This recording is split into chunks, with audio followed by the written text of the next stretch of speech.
space for honest dialogue, conversations that may not fit traditional formats, but are essential for real growth. We tackle the questions the church often avoids through transparent conversation, trusted experts, and biblical clarity. Our script delivers godly answers to real-life issues without judgment, fear, or performance, because people don't live in sermons, they live in real life. This is Off Script. Yeah.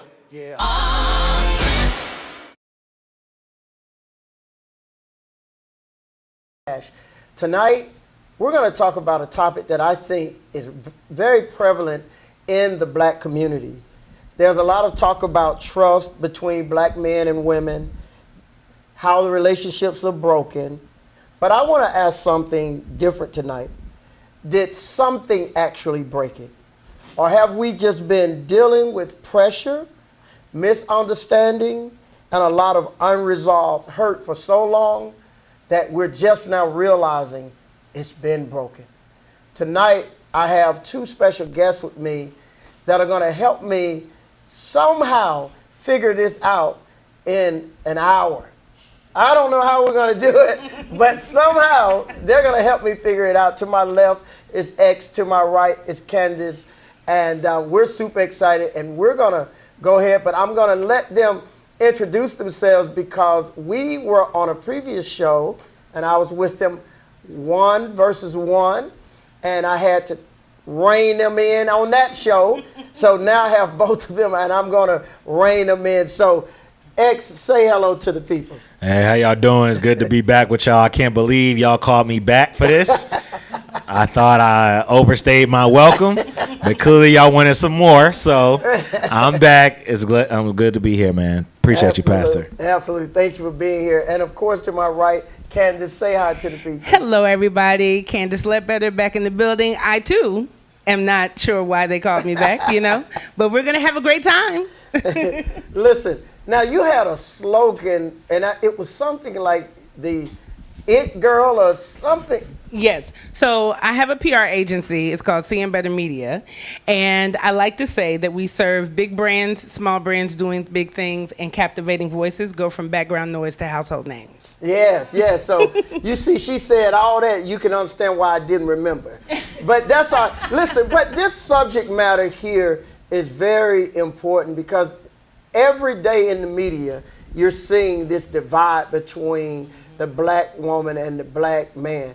What's interesting is just yesterday, my son sent me a TikTok where there was a black man he has a show and women were calling in, and he and I were discussing it. And one of the subject matters that they were talking about that I want to start out with is, has both the black male and the black female overvalue themselves to the point that they don't feel the other one is even worthy of them? What you say about that, X? I don't know if both have overvalued themselves, right? Okay. I do think that, again, social media is not a real place. Okay, let's start by that, right? So, Period. So we can't just think because we've seen this clip or whatever like that all men and all women think the same way. But there are some who probably think more highly than they ought to. Okay. And I think that because of that, they place their value or their worth in probably superficial, materialistic things that really don't matter. Yeah. Right. And so they evaluate them, especially when you have, social media relationship experts or people like Kevin Samuels or Tonight's Conversations or, just Cheyenne Bryant or anybody who you just think is a public figure of notoriety. What they say, people take it as gospel truth. So right. If they say, man, to get a high value man or get a high value woman, you have to do X, Y, and Z, then people are going to think that that's what it really takes. But in actuality, I don't believe that's the truth. I think that's all false. And I think that there may be some people who fall into that criteria, but I don't think all of them. So from my perspective, I will say this. I do feel like black women and black men are in a space in a season where they are identifying their worth, right?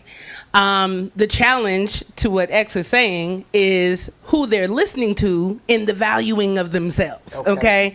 So Kevin Samuels, Cheyenne Bryant, and many others who are in the social media space saying what they want to say that is not licensed to say, that is not of God to say, amen?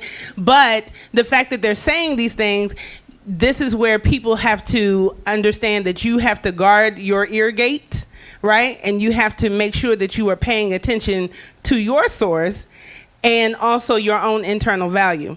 Now, another thing that I will say too, and this is a post that I saw on social media earlier this week, which I thought was like truly profound. I forgot the young lady's name, but she is a writer, and she was basically talking about how when it comes to the worth of a black man and a black woman, the challenge in the two is that the men, according to her, and others, the men are valuing themselves so much to a point where they are saying that, you know, the black woman needs to cater to me. She needs to come after me. She needs to chase after me. She needs to do this. And they have kind of gotten spoiled in their worth, right? They the prize. They're the prize. So that Okay, is okay. Hold on. Let me pause. See, Chew on that. Here we go with that prize thing. And again, what is wrong with the black man valuing himself and his worth and saying, hey, you also need to pursue me? Because the thing about it is, we know that traditionally we were taught that the man chases the woman. But I would say also that we have to be practical. You know when you see a diamond, whether you're a male or a female, and if you see that I'm a diamond and I'm a great guy, maybe you don't take the same masculine approach to let me know you're interested, but you shouldn't just sit on your hand because, hey, I'm worthy of you letting me know you want me too. Am I wrong? No, you're not wrong. I don't think there's anything wrong. I think what you're speaking on is reciprocity. I don't think there's anything wrong with reciprocity. I think the issue You went to is college? I did. Okay. Morehouse College to be exact. Like me who didn't go to college. What's that It's like right. Okay. What you're talking about is like, you know, I give to you, you give to me, right? I think there's nothing wrong with that. I think the problem is that when one person feels like they're more valuable than the other person. And I think that that's where, because traditionally, like you said, men have been the ones who chase, right? And they're the ones who go after, they're the ones who seek after the woman, right? That in this today's generation, men have said, okay, yeah, I'm valuable as well, right? I deserve to be treated well as well. And so instead of me chasing you, you need to be chasing me. And that tends to be a turnoff to certain women. Now, I don't think that men should not be treated well. I think men should be taken on dates. I think men should be given gifts. I think men should feel. I think men should feel. I mean, they can. But because again, scripture say, "Do unto others you will have done unto you." Right? Not do unto others as is done unto you. So if you want somebody to shower you with gifts to make you feel adored, to make you feel well, then I think you should be doing that to other people. I don't think that's reciprocity. I don't think there's anything wrong with that. I think the issue is, again, when you think too highly of yourself, that you think that I am more valuable than you. So therefore, hold on, but okay? So now, I know some shoes are gonna come at me, but are there not layers to this thing? Like, there are parents all over America, some in this room, who have told their daughters, if he don't have a degree, he don't have a job, he doesn't have this, then you keep on walking because he's gonna bring you down. That's value. What the parents are saying to the daughter is, your value should be a man who can take care of you. Then why wouldn't I teach Jack to say, okay, if that's what they're going to value, then you value physical beauty. Then you value weight. Then you value, those different things, because he's already running up against the fact that if he's too, which he's told me that happened to him in school, where they'll say, Jack, you're cute, but you're too short. So he's immediately in high school being X'd out. They're not asking about his intelligence. They're not asking about who his parents are. He got a great, handsome daddy. And yet they will never know that because they told Jack he's too short. So why shouldn't I tell my son, okay, you hold stringent requirements for them too? Because I think at that point you're being reactionary instead of being proactive. Why am I not being protective? I think that you can be protective. Two things can be true at the same time. Okay. You can be protective and also be reactionary. Okay. Right? You could also be protective and be proactive.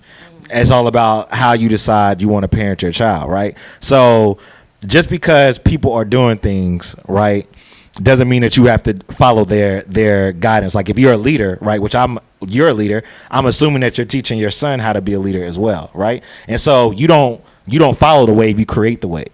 So just because this woman doesn't value the fact of your height, that means that's not a woman you need to be engaging with. You need to value a woman who does value your height. You need to put effort into a woman who does see you for who you are, not for what you can bring to them. But now, hold on. Let Candace speak, because one of the things I'm going to say, and I want y'all to speak on this. Let's be real about society. It's not just the little girls in high school.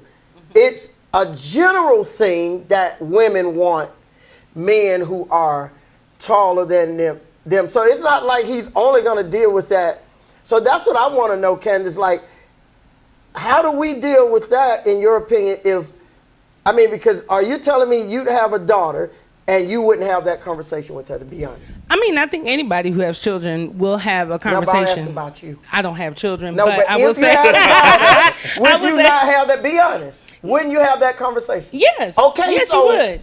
But I will also have the conversation that it also deals with maturity as well. I think that when it comes to identifying who you want to be within this life, or the type of person that you want to be within this life, I do feel like it is a level of maturity. One thing that you said earlier was that, what did you say? You said something about that.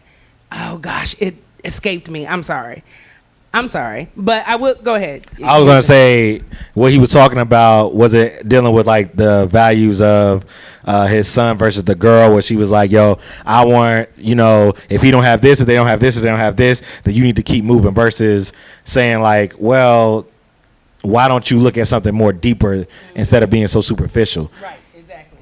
And from a kid level, they have to all learn that. They all have to learn that. So in this life, some people are not going to like who I am, what I look like, and all of that. That's the hard pill that we have to swallow. We all had to deal with the rejection. And that's the conversation that we have with our kids, that as you continue to grow, you will run into people who you do like, who like you back. And in that moment, that's when you glean more into each other, right? But as adults, though, if we take it back to the adult conversation, because where you were going with, whether we a big girl or whether we're a short man, it is about the maturity. And also, and it's kind of like when you are pursuing, like for me, I'm single, I'm dating, and there are men who I date who are not my type. And I have had a great time with them. You know what I'm saying? And vice versa. Now, what does that mean? What does that mean, what? As far as having a great time? No. Okay. Not your type, and yet you're having a great time. And the reason I'm saying that is, when men hear that, that means you can take me out to eat, you can wine and dine me at the Riviera or the Riviera. But brother, you ain't gonna know if I'm wearing Fruit of the Looms or Victoria's Secret, because I'm saving them for the ones I'm attracted to. Right. That's how we see that. Am I right about that? You are, but let me tell you Let me tell you this. So let me clarify what I was saying. So traditionally, in my younger years, my type in your younger years was tall, NBA player type, NFL player type, men with just a little bit of stomach, you know what I'm saying? Some arms, that kind of thing, can hug real good, amen. She said when she was younger. She ain't say now. She said when she was younger, this was her in my younger in her younger years. I'm Okay. keep reminding her that short men have arms too. We are. You said short men have arms too. Yes, they do. Shout out to the Yes, they short do. kings. Right, thank you. Shout out to y'all. So I will say now in my mature years, going Okay. back to maturity, I have learned in my own lessons of rejection and Right. all of that it's not about the type. It's about what am I connecting to? Is the energy right? Right. Is this man treating me good? Is he courting Yeah, me? but you said type. I did say type. So then it's about the type. It's not always about the type. I'm But saying you now. said type. I said in my younger years. No, you said today, I'm dating, and they may Who not are be not- my type. I'm taking your word. Okay, from I you. did say that. All What I right, meant then was let the church typically say what? Amen. not typically my type Okay. from my All earlier right. years. Okay, Okay. let me correct my language, All right. amen. But what I'm saying is that now I am somebody who looks for the connection. I am somebody who looks for, is this a good vibe for me? Is this a person that I can have a great conversation with? And then not only that, can I grow with this person? A lot of times people look at, even if people are looking past what their preferences are, Right. a lot of people look at what's on paper. And if they look good on, some people are like, okay, well, if they look good on paper, child, I'm going with it. Right. I'm going with it. And they don't care about the connection because it's about what are we going to get out of this? You know what I'm saying? But for me and a lot of women in my circle, we're looking for the quality and not just the quality of what's on paper. We're looking for the holistic quality and are ready to deliver the same thing to that man that we would want in return. Okay, X. So, but here's the question from the fellas. Do we want love that was forced to see us, respect us, and care for us? She didn't, according to what she said, choose that. She said life forced her. Like, is that the kind of love men should accept? Did I say life forced me? Well, What you did I say? said your situation when you realized things didn't happen how you wanted them. It caused you, we won't use the word force, it caused you to have a different perspective. Can we at least say that? It was just growth that caused me to understand that there's more to physicality. So it was, but you used the word, it was once you learned through rejection. So that's what made me say that. Yes, in the Right. life experiences of rejection, yeah. Yeah, well then, see, that's not a cause, that's a force. So like I was saying, X, should we as men want that kind of love now that they are ready? When we were saying I was available 10 years ago. 10 years ago, you could have had. Back then, you didn't want me. Now I'm hot. You all on me. Nah. But here's the thing. No, we shouldn't want secondhand love or rejection therapy or want to be forced upon. Like, you should love us because we're who we are, right? But I think that all of us grow and we evolve. Yeah. We're all not the same person. At least we shouldn't be the same person we were 10 years ago, right? So you should have experienced some things with people and say, you know what, I like this, I don't like this. I like to be treated this way, I don't like to be treated this way. Right. I want somebody who cares about me in this way. I don't want somebody who cares about me in this way. Like, and so I think evolution is okay, right? But I do think that men are sometimes subjugated to only what they can provide and what they can bring to the table, not of who they are as human beings and individuals. And if we're talking about what broke the relationship between men and women, I think it's a combination, like I said last time. It isn't just this one particular thing. Social media does play a part in it, but also slavery plays a part in it. And the government plays a part in it. And people's bad experiences play a part in it. And immaturity and wrong thinking. And going back to your point about how people are pretty much indoctrinated, I would say it's okay to tell people that they wrong. Like, it's okay to say, hey, the way your parents raised you is wrong. The way your mentality is wrong. Like, I know we like to give everybody a pass and want everybody to be okay and Yeah, stuff I like do that. agree with that. But it's like, you're not, It's you okay wrong. to Like, say, if yeah. you sitting here and telling me that you don't even see me as a human being because of I'm this height or I'm this skin tone or I have this particular speech, like, yo, you're superficial and you're never going to get probably what you really want out of life because you're only looking at me and judging me based off of what you see, not of who I am. Okay, somebody want to know, Candace, is there a Mr. in your life right now, somebody who has your attention? There's somebody who does have my attention. Yes. Is he your type? He is my type. Okay. And Yes. So what because my type is the maturity and the connection and the energy. Okay. So yes, he is my would type. he have been your type 10 years ago? 10 years ago, maybe not. Maybe not. So now that If I was looking with the superficial eye, probably not. Mhm. Right. So I'm going to layer that question to say, now that he meets whatever that criteria is, what do you think would stop you from having a meaningful relationship with him, like marriage? Is there some things about him that you look at and go, okay, I've accepted this, but this thing right here, even though I'm trying to be, I still need that to be fixed. Is there anything like that? Well, I will say this. With him, everything is good. For right now, everything is Okay. good. I will give an example from a previous Sure. relationship. For that previous relationship, the challenge was this gentleman was in transition. And one thing that I have learned over the years and in my maturity is that when a man is in transition from a job to his next level, or if he is in loss of something, that is not a good time to date a man. And at least from my experience, I have been the one to be there regardless. I have been the one to show up and, hey, you need some groceries, I got you. You know what I'm saying? If you need this, I got you. If your car is not working, I'll pick you up and I'll take you wherever. I have been that woman. The challenge is in That's a showing, good woman. and there's a lot of us out there. So It I'm is. just That's saying. a good woman right there. There's a lot. Okay then. But the one I was, they borrowed my car. I said, where's my car keys? But I will But say okay. this. I will say this. In the showing up for them, the disappearing happens I got you. to us. I got you. Because what happens is, and I'll use the example of one gentleman, he was in transition. His son was going to college. He didn't have enough money, and it was just a bad time for him.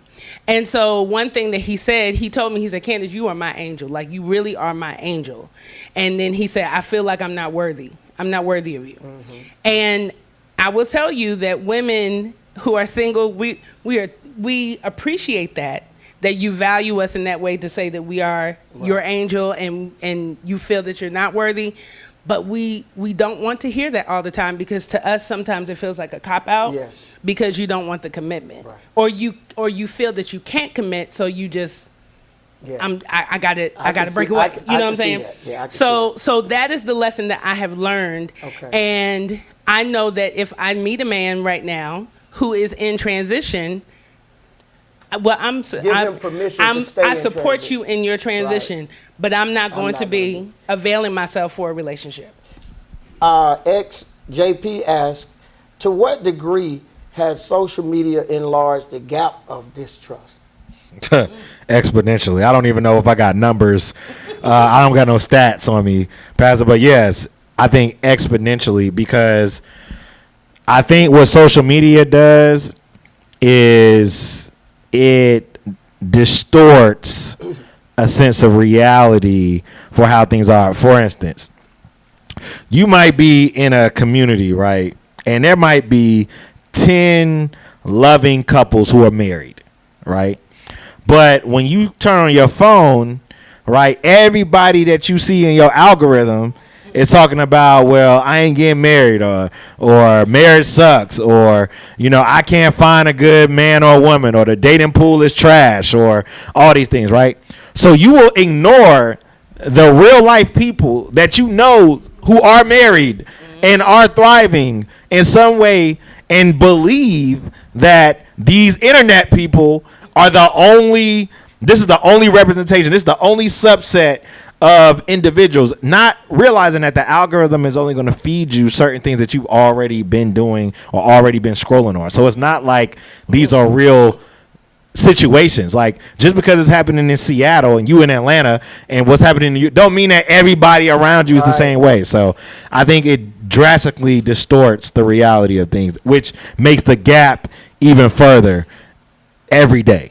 Somebody said, okay, is it the internet that makes black men feel like black women can't control their emotions or their temperament? No, I think it's real life that makes them feel like black women can't control their emotions and their temperament. I think that the internet sometimes just highlights what's happening in real life. Like, you know how they say like art imitates life? Yeah. You know what I'm saying? So I think So you do agree with the fact that black women have that issue? I believe that some black women have that issue. Yes. No, but you can generalize. No, you can't generalize. That's Yeah, the you can, that because no, it you does can't. not mean that every. But when you but can say- generalization, like you can say most black people like chicken. We know that not every black people, but we know most people we come into contact with, they're gonna like chicken. But and when the reason you I'm saying that with, you can say in your knowledge, most black women have that challenge. No, when you generalize, Can't right? you say that? By definition, generalization is grouping a So whole that's bunch not of people. what you have seen in your No, lifetime. no, I've seen Here and there. I've seen women who are very kind and gentle and know how to speak to people and know how to relate. But I've also seen women who are very hard and they're very disgruntled and they're bitter and they're Which one have angry. you seen the most of? In my personal experience, Or just life or heard? Because I'm not just looking for you, but like what you've heard from men. Which one, if you were honest?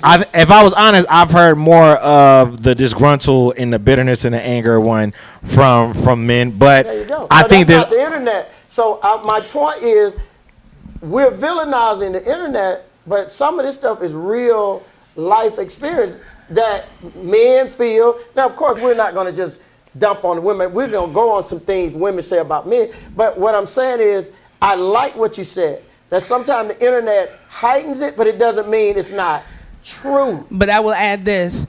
Sometimes the internet only comes in at the clip where that woman is going off. And I will say this because a lot of times you don't know what the conversation, the internet is going to show us what we're going to see, right? We can scroll all day and we're going to see a whole bunch of women. You know what I'm saying? But what led up to that moment? What led up to that point where she went off? Now, I will say in some cases, not all cases, because we're not generalizing, Right. but in some cases, it is a situation where you have a man and a woman in a relationship, and that woman has done X, Y, Z, and A, B, and C to try and help the man or encourage the man or motivate the man. And this man could be sitting at home playing games, because that's another thing that we see. We see brothers sitting down. See, that's now, what does I that mean- mean? But does that mean it's I all like brothers? what you're No. saying, but that's what I mean by the generalization. Women generalize, and she's not saying all men, but it's okay to generalize because from her perspective, they see that a lot. And that's where I'm going. Like if you had a choice, not gender, but sexual organ didn't matter. And you could work knowing how men are and women are, and you could work for either one of them for the next 10 years. You had no other option. Once you take on that job, who would you choose to work for? A man or a woman? Based on your personal experience with women and men, be honest. I mean, I'll think from what I do. I would say working with men would be easier for us. Okay. Because men in my field, men are more welcoming to just tell me where I need to be, tell me what I need to do, I will do it. And you know what I'm saying? Like they welcome the structure and the advice and the wisdom. Women sometimes, not all, some. Here she goes, stacking the deck. I'm trying to make sure that She's I stacking- generalize. No, I would say, but in hold on. my profession, I hold want on. everybody to understand something. She generalized on the old Negro. She said all they do is play games. No, I With didn't the say that. I woman, said she that's what said- we she would said, I wanna typically make see online. Sure, I Lord. don't generalize. You know, You just be taking words and twisting because it. you said, audience, did she not say I want to make sure this time I don't generalize? That's what you said. I didn't say I want to make sure this time I don't generalize. I just said that I don't want to wanna make make sure sure I that don't. it's not. I want to make sure it's clear that it's not all people, all women, all men. But in your experience, though, you would prefer to work. I would prefer to work with men. Yes. So I'm saying that to say, and I'm going to ask X, I'm going to say this and ask for your feedback. That's the reason she gave, whether we like it or not, is the issue men who try to lead women have. When you try to give them direction, tell them what needs to be done, it feels like you're trying to dominate them. And just what you just said, they're not open. Didn't you say that in your opinion? They're not open to hearing. And that's what a lot of black men feel. You haven't heard that? Hold on, I want to hear from the guy. Oh yeah, I've heard that. I've heard that. And I think, and I've experienced that. I literally said this on my own podcast with my wife that there's a lot of times where there are some women who say they want a leader, right? But they don't want to be led. And if they are being led, then it's interpreted as they're either being dominated or aggressive, or they ran over, or the man is narcissistic, or he's, and it's all these things. But really, it's like, I'm just trying to get you to go where you said you want to go. Like, you say you want this, but this is what it takes. And I think the reason for that is that there's a lot of women who don't grow up with fathers around or don't grow up with men around, so they don't know how men energy or masculine energy operates in a leadership capacity. And so when you don't know how that experience, then you rebel against the same way as if a man is raised by a woman, right? When a man is raised by a woman and they're not raised by men, when men come around to challenge that said men, they have in the military. So did I. I felt like they were attacking me. Exactly. Because you're not used to having those particular experiences. And so I think that women probably get like a bad rep for their experience or how they come off or how they express themselves because of how they were raised or how they were trained or what they was indoctrinated with. The same way that men are indoctrinated to be players, or the same way that men are indoctrinated to not care about women or feelings and just think about themselves. Like, we could generalize, right, and we could point out specific situations where we all experience these same things. But I think if we want to move to like a solution of how do you actually move past it, you got to put away all of those past things that you have experienced and deal with a person individually, which is why when you have those conversations that are actually impactful and are actually honest and actually get to some type of healing, those don't get the clicks, right? Those don't get the promotion. Those conversations are being had. There are people in different fields, whether it's relationship experts or not, right, who are having honest and genuine conversations that are actually trying to uplift black people in the black relationship and the black family. But those don't get promoted as much as the drama. And that's, we know that in just marketing, right? Anger and pain and rage and stuff sells, yeah, right? Healing and love and carefulness for another individual doesn't.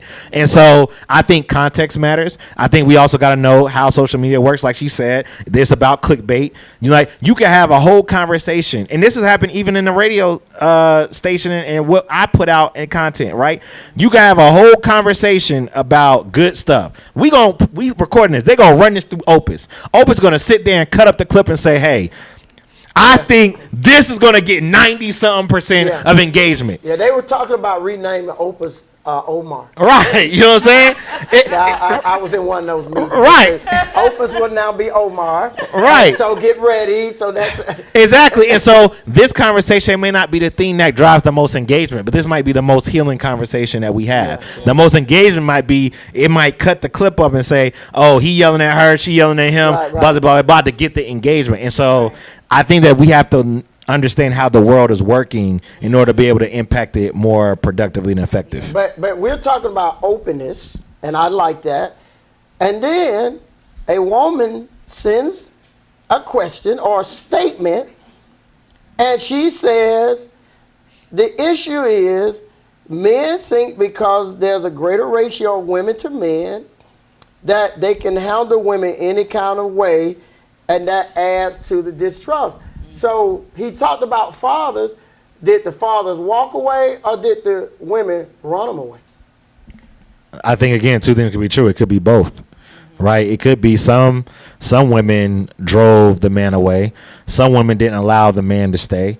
And some dudes didn't want to have the responsibility of caring for a family, and so they left. Right? It could be a combination. You're only going to know that by the experience. But my question to that woman would be, how do you know that this is the way men think? Like, are you assuming that this is the way men think, or have you actually talked to some men and you've heard them verbally she's say doing this? a generalization because Which is where we said, get into trouble with. Like it may not give you true numbers, but it does give you an idea of how a large group of that group thinks. And are you saying that that your friends and women don't think that men think because there are more of you that they can be players or they can treat you all differently? You guys haven't had that conversation? No, we've definitely had that conversation because as single women, especially living in Atlanta, there is a numbers game. There is a numbers game that's been put out there many years. Now, does that mean that there aren't good men out there that we will cross paths with? What's the number game? Okay, tell me the ratio and what's the numbers? Well, I mean, the ratio varies. It changes whoever's talking about it. Some people say it was, I mean, back in the day it was 20-1, then it got down to 13-1, then it got back up to 20, and it varies. It just varies. But the thing is, there are more that the number is the reason you all are single is there are too many women to men. No, that's not what I said. That's not. Because that's what this is what we got to pray about. Listen. There's a brother in the studio. Hey, look. Where did the words come from? Because these are not my words. There's a brother in the studio, and he did his hair like this. That's what he heard. Is that not what you heard over there in the studio? See? No. But I'm just letting you know how men hear it. I'm not saying I'm just letting you know I'll give you that. Heard it like that. Yes. That is not why we are single. That's not why we are single. Okay. Why y'all single? We are single because, well, I will speak for myself. I will say that I'm single because I'm looking and waiting for the right opportunity with the right person. Now, but why were you single when you were younger? Because you had youth, that's what men look for. You had young beauty, that's what men look for. You had a time where we could build together. That's what men look for. I would say for me, a large part of it for me was building career. Like, I love your truth. Yes. You chose career over building a family and a marriage. And the devil is a liar. We here to tell the truth. And I'm taking your word. You said you chose a career, so then that's why people like, what's his name, Kevin Samuel says, well, get you a dog and die alone. Because when you were in your optimal time to choose us to build, you said, I care more about a career. What you say about that? Now, come on, X, you got to be fair to the brothers on that now. Because she said it. That didn't come out my mouth. She did not say none of that. Candace, do you want to clarify your statement for the people who's watching so that you're not misspoken Thank for? Thank you, X. Go ahead. I took your words, Candace. And twisted them. What I was saying, amen, is that for me, in my 20s, and well, I would say in my 30s, because I moved here when I turned 30. Okay. At that time, it was restarting, rebuilding, coming from a teaching background, going into the entertainment industry. Not the adult entertainment industry, let me be clear, just because people like to put words in people's mouth. So this is a safe space. There's no judgment. This is a safe space. This is a safe space. There's no judgment over here, okay? So building my career at the time was me trying to make sure that I got my footing together and got to a place where I felt comfortable enough and emotionally available to be able to date somebody. Right, but that that's time when you put eventually your energy mostly in your career. For a number of years, yes. Right, and what I'm saying is not it's wrong. I'm saying we have a lot of black women who do that, and by the time they realize that, oh, I'm ready for a serious relationship, they have lost the youth that men love young you. Not that you got to be, I ain't talking teenage, but you know what I mean? Like the younger we are, whether we like it or not, the better we look as humans. That's just true. So you have lost the youth, sometimes you've lost the fertility, and sometimes you've lost the idea that you're willing to hear and work together, because guess what? I just looked at my account today, and you're a female and I've got $10,000 and, oh, I got my own apartment. So then now we're going, well, you don't need us because you built alone. Am I wrong, X, in how I'm looking at it? No, you're not wrong. I think that there are some men who do look at that and they do value that. And again, if you are under the Kevin Samuels rule of ideology, right, then the older a woman gets, the less value she has because of those things, right? And if you subscribe to that, I'm not saying that's right, I'm not saying I agree, I'm saying that's how some men think. If you subscribe to that ideology, then yes, you're going to measure a woman based on her age, her weight, how many kids she has, how much money she has in her bank account, and all that stuff. I don't think you should, but I mean, if that's how you feel, that's how you feel. Like, and that's okay. I mean, and that's okay. Y'all But pray for me. I think put some oil on my head, cause that's how I feel. And but you got 6 kids and you 32. But what I think is that we all go that long. But I think we all bring things to a relationship. So we all bring baggage, we all bring trauma, we all bring different things, right? But you might be bringing lack of stability. That's all right. And you might be bringing. I can sleep in my car. And you might my car is 4 passengers, 6 kids. Right, but you might be bringing also arrogance. You might be bringing stupidity. You might be bringing a whole lot of different things. It don't cost more than 6 children. It costs a lot. It costs a lot, actually. And I ain't have to pay nothing. I took them 6 kids, and my checking account was on red. What I'm saying is, if you're looking at the temporary, we gotta have some measurement. I'm a measurement man. Yeah, and I feel you, and I think that. But here's the thing: there are some things that can't be quantified. Like what? Like what you say? Like what? There's a lot of things that can't be quantified. You can't be. Men and women. I'm with you on that. So yeah, and right, so we're on the same page. We're talking men and women. Right. So what I'm saying is there are certain things No. That just if there's a loss, like loss of time, right? Right. Loss of time, like that's something you can't quantify. Like you can sit there and try to say, like, oh, I got the best years ahead of me, or I had the best years behind me, like. Right. But you don't know, especially if you're gonna talk from a spiritual lens, you don't know what God has for you, and when the timing is that's gonna strike, right? So. Right. If I'm sitting there judging a woman based off, and I'm looking for a relationship with her, and I'm basing it off of what she has, well, she got 6 kids, and you know what I mean, they might be by 6 other baby daddies or whatever like that. I gotta sit there and figure out, like, do I want to deal with is the best word I can think of. Is that someone that I want to try to build a relationship with, or is it someone I don't? Because who knows? Even though she may have 6 kids, she might have a great business sense. She might be able to. She might be able to make a great home. Profits. See, that's what you ain't getting, my brother. She's smart. She make a lot of money, but them children eat too much. But if you making enough, but if you making enough money, that's not gonna That's not gonna matter. Let me tell you something. Ain't not worth that for a man to wake up in the morning. He hungry. The kids done ate all the food, and she said, "Baby, I'm gonna have to go to the store." No, you should have went to the store for them. I eat first. I eat first. You don't tell me because you got these 6 kids that you should have fed me first and then went to the store for them, because I'm your life partner. I'm the person who you said goodness, sickness, all that. You didn't say that for your children. So should they put the children first, in your opinion, or the man? I think the man should go to the store with her and pay for it. He had work and he slept, and when he woke up, there was no food because she said she fed the kid. I'm asking, should she have done that, or should she have fed him and then later on went to get food for the kid? I think feed the kids, and then the parents can can figure it out. That's where we got a problem in our community saying. right there, because it's out of order. That's out of order. Because I won't even do that for my kids with my wife.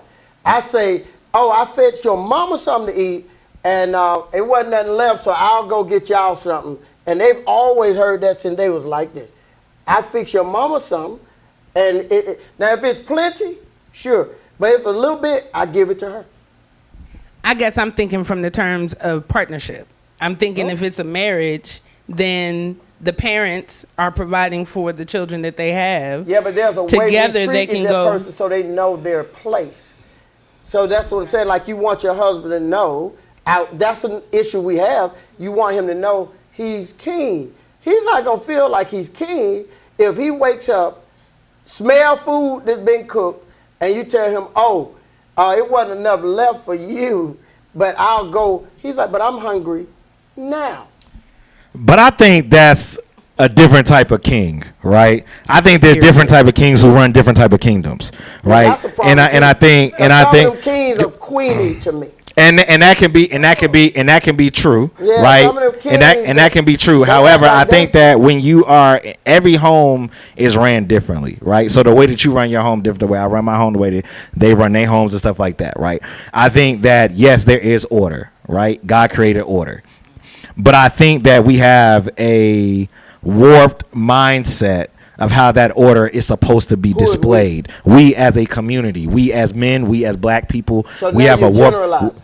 Oh, Lord Jesus. See, and I'm not gonna let you get away with it, dog, because you wouldn't let me get away with it. So No, that's a good point. Good point. Any generalization. Okay. So Thank you for that. Okay. Zero. Some men. Hey, you heard me at home. Zero. I appreciate that. Thank you. Okay. Some men. Okay, there we go. Some men have an issue with submission. Some men have an issue with. Some women have issues with submission. Of course, but we're not talking about them. We talk about men, right? No, we weren't just talking about men. You brought up kings, right? Yes. A king is a what? But the thing. What's a king? No, what's a He's king? a man, but the Okay. thing about So it we is, talking about men. You If going we into submission. because I'm talking about men. Men have to submit one to another. Ain't that what the scripture say? Okay, let me hear where you. Oh, okay, thank you. All right, so kings, right? Some men have an issue with submission. They got an issue with submitting to one another. They got an issue submitting to their wife, and some wives have an issue submitting to their husband as well, right? Okay. And different kings run their kingdom different ways. So in your kingdom, you may feel like, okay, the I as the king should be served first, right? Regardless of anyone else. Someone else might say, in my kingdom, I don't care who gets served first, as long as we all get served. Someone else might say, What about no, you and me personally, I feel like I don't care if I get served first or last, as long as I get served. But right? I just told you there was nothing left. And so when you woke If up, there's there not- was no food But- left, but you smell the food. I and can she go said- make my own. Like Oh, in okay, my home, like I'm the cook, right? So Yeah, if but everyone it ain't else, about that. if See, everyone again, else, you you just talking asked me about- about me. But you you're just, talking about- Did he just ask me about me? But you're talking. Did he just ask me about me? Hey, you said you This can is cook. not a I can't conversation cook. for single Look, people. this- I should leave. I It can't is for single people because you need to know how to treat your husband. Yeah, exactly. I know how to treat my husband. I'm ready. Not based on I'm a what- ready woman, huh? Based on what your agreement was, you know.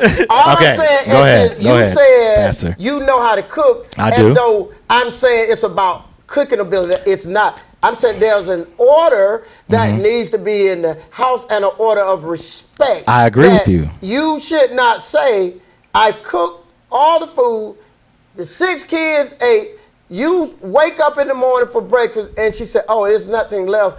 I'll have to go get you something. I'm saying she should say, I'm going to feed your daddy, and then she can feed them.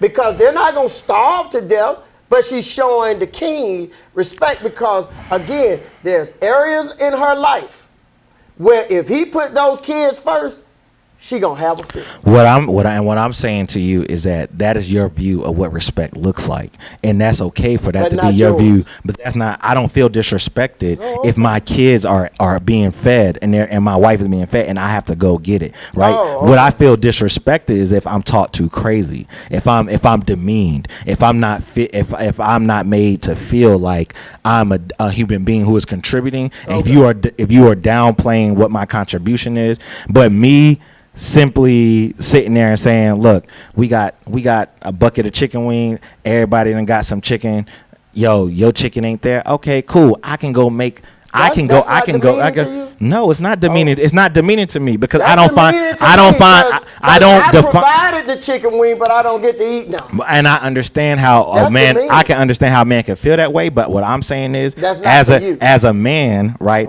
I know that if I provided it once, I can provide it again. And if Yeah, I but can, see, and you if I keep and if I talking can make, ability, and I'm if I talking can, about respect. there's not disrespect. But what I'm saying is, we have a different lens on respect. You feel like it's disrespectful for you not to be given the plate. I don't feel like it's disrespectful for me not to be given the plate. We have just two different opinions of what respect looks like, right? Because disrespect is like if the plate is smashed, cracked, and be like, yo, I don't give a dang if you did bring some food up in here. You ain't get, that's disrespect to me. Me being able to say that, look at my kingdom and say, yo, everybody is fed and everybody is good, right?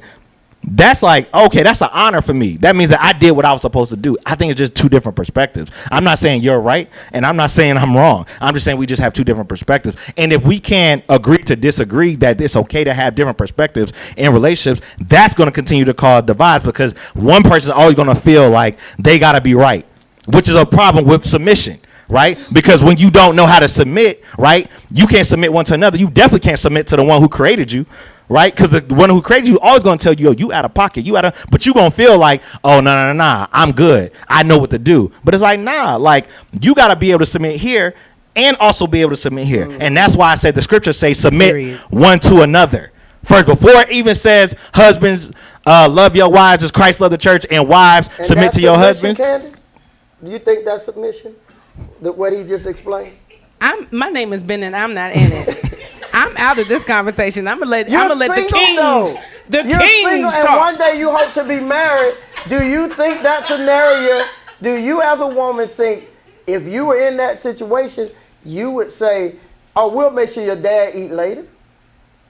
That's not what I'm gonna say. I'm asking. For me, I'm going to be in partnership with my husband, right? Okay.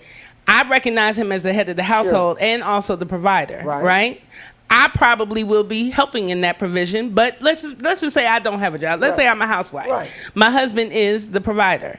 But as a partnership, to me, this is my preference, okay? For me, the union is a partnership, and if we bore these children, we've got to feed these children. Oh, no, I want And the so kids to together, eat. we will cook this food, and we will feed But these there babies. are times when there's not enough. He will sleep. And you realize, oh, if I feed them, I'm not going to be able to feed him. I'm going to have to go get him something. I'm asking, would you as a woman, because these are things that men who, okay, let me just tell you, men who really have great stature in life, this kind of stuff matters. So when you talk about you want to marry, there's levels to this. And men of great stature who are great providers, you might think, oh, it's nothing. But to them, to wake up in the morning and Candace say, oh, there was no more eggs or whatever and grits. And I know you love eggs and grits, but I fed the kids. And he wakes up and you say, but you can wait an hour because you got to go to the store. I'm telling you, we look at that. That's not submission to us. I'm just asking, as a woman, which route would you take? Because you want to get married. Maybe there's a high-value man looking. Which route would you take? I mean, you got to tell your truth. I'm going to let the rocks cry out for me on this one. See, in other words, she feeding those kids, even though the king went out there, slayed that pig, killed the rooster, got the egg. She said, but my children, they got to eat first. And I'm telling you that when men get to a certain level in life, those minute things, while they may seem small to you, they matter to that level of man. I'm just telling you, they do. I live amongst them. I talk to them. I work with some. And that may seem like, oh, that's very self-centered. He's not saying don't feed the kid. And I will say that this is exactly why it's important to have conversations before you marry somebody. Like, have conversations to have a clear understanding on what leadership looks like, what head of household looks like, what is this partnership, what is this union, what are we doing together, what are we not doing together, are we having kids, and if we are having kids, how are we providing for those kids and providing for ourselves at the same time. I think right now, a lot of people are getting better at having deeper conversations with each other, especially when it comes to relationships. We're now in a season where there are more black men going to therapy. Women, we've been there. We've been on the couches. We've been healing, okay? But the men are healing as well. And I feel like... Again, this generalization. No, I ain't never known y'all to be healing. Where's all this healing happening? This as I was saying... make-believe stuff y'all say about each other. I don't know 5 women in therapy now. So where's this make-believe therapy coming from? So as I was saying, I feel like people are more aware of who they are, what they want in their love lives. And I think that people are having deeper conversations so that they can make better decisions in relationships. That's all I'm saying. I get it, but you said the men are not on the couch. The No, women I said, been on the didn't I couch. just say black men right now are in a season where they are going to therapy. They are going to But sit you on the said couches. y'all been doing it like We real have. level above We y'all. women are But healers, period. We have do you been healing understand why you've been doing it? Because you've been needing it. because we've been carrying. No, if we've been you know carrying. why you go, because the you families. need it.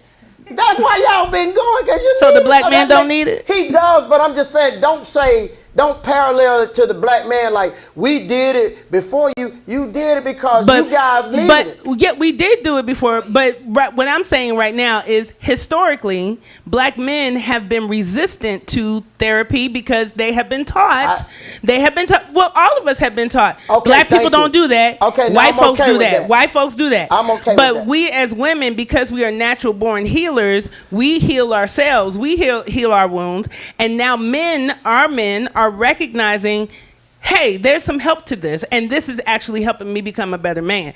So that right now, this season is that there are more black men who are going to sit on couches, who are going to talk to people, and they are having opportunities to connect within themselves and heal themselves so that they can connect with the right people for the right relationship. I think also if you want to say, Pastor, that you don't know 5 women who are in therapy, that could be a generational thing as well. Yes. Because I think if you're a part of Gen X, or if you're a boomer or whatever like that, therapy was not something that was preached, practiced, or anything. It was about prayer and God.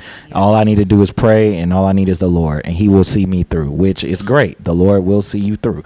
However, I think that just like you would go to a doctor when you have a foot injury or you have a heart, you go to a cardiologist or whatever like that. When you have mental issues, like the Lord has provided healers in that space as well. And I think that the millennial generation and Gen Z and Gen Alpha and all of those and Gen X, well, I wouldn't say Gen X. Okay, well, maybe. I think it's 50-50. Like, I think that there are some who have seen the tragedies that have occurred in their lives and said, I don't want that to be my life, so I'm going to do whatever work I need inside of me to be able to go to, and some of that is going to therapy. So when she says that black men, if you look at the numbers historically, have been resistant, that's not an opinion, that's a fact. Like, you can go run the numbers and you can see how many black men are in therapy now versus 10 years or 20 years ago. Same as you can say is how many black women were in therapy 10 years ago, 20 years ago. Now, there may be real life experiences where you like, well, these black women that I'm around don't seem pretty healed.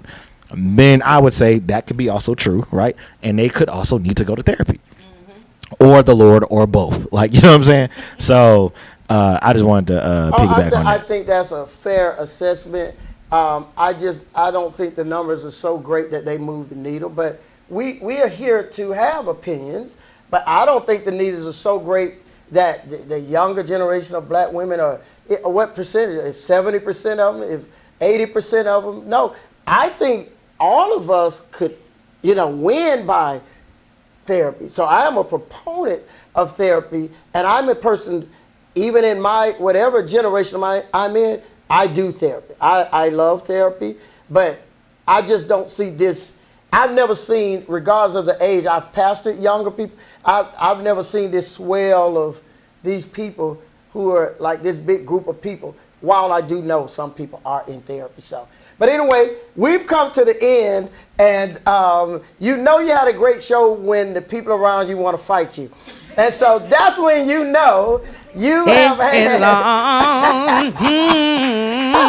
Yeah. That's when you know you have had a great show. I want to close it with Tony's moment. You heard a lot of opinions tonight. You heard a lot of ideologies. You heard a lot of thoughts. And the thing that X said the most is you got to live in your own truth. Even this is a social media to you at home. You have to know what's best for your life. But what I will say to all of the wisecracks, all the jokes, all the things we said, number one thing, black men, black women, we need to honor, respect, cherish, and care for each other. And we need to walk in the truth that if we don't do that to each other, we shouldn't expect any other culture to do it to us. That's been Off Script with Tony Cash. Thank you, and I can't wait to see you the next time. Bye-bye. We hope you enjoyed today's segment. Look at the bottom of your screen to connect with the Leadership Center. While you're there, please consider giving. Your support helps us continue real conversations, biblical truth, and real freedom.